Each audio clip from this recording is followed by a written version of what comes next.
کہ ضرورتوں کے ساتھ ساتھ خواہشات کی چیزیں بھی کمانے کے لائق کا ہوگا، تو مطلب یہ شادی کے لائق کا ہوگا۔ اور اگر لڑکی تھوڑی بہت دنیاوی پڑھائی کیا پڑھنے کی تھی پڑھ لی، گھرداری کرنے کے لائق کی ہو گئی، اور تو مطلب یہ شادی کے لائق کی ہوگی۔ یہ تصور ہے ہمارے سب کی نظر میں۔ اب یہ دونوں شادی کے لائق یہ ہو گئے، اور یہ جو ہمارے دین نے تصور دیا نا، مقصد والی بات میں بھی غور کرو اور ذمہ داری والی بات میں بھی غور کرو۔ اللہ تعالیٰ قرآن پاک میں فرماتا ہے کہ ہم ہی نے موت اور زندگی بنائی تاکہ تم کو آزمائے کہ کون کس سے بہتر عمل کر کے آتا ہے۔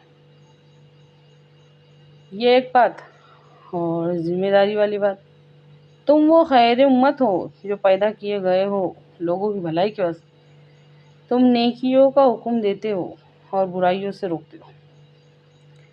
اگر اس کی الف بے بھی نہیں آتی نا، اگر یہ بات میں سے کچھ بھی نہیں معلوم ہے، کچھ بھی نہیں معلوم ہے، تو بھی اس سے ہم کو کچھ بھی فرق نہیں پڑتا، کچھ فرق نہیں پڑتا۔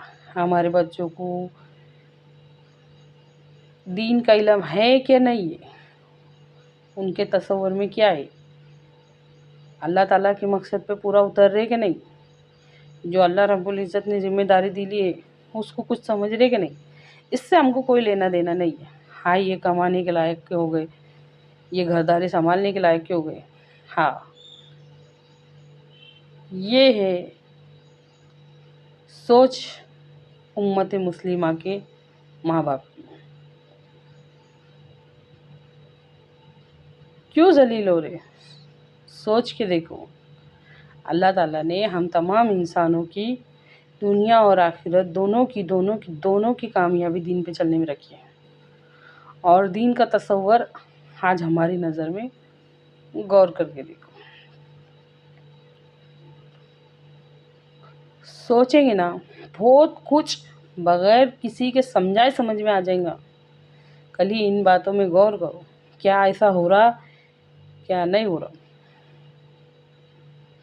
کہاں ہے وہ اصل مقصد، کہاں ہے وہ اصل ذمہ داری، کہاں جا رہے ہیں؟ جب ایسے لوگوں کی شادی ہو جاتی ہے، پھر اس کے بعد ان کی نسل آگے بڑھتی ہے، پھر وہ بھی ایک سلسلہ ویسا آگے بڑھاتے رہتے ہیں، کمانے کے لائق ہو گئے، گھرداری کرنے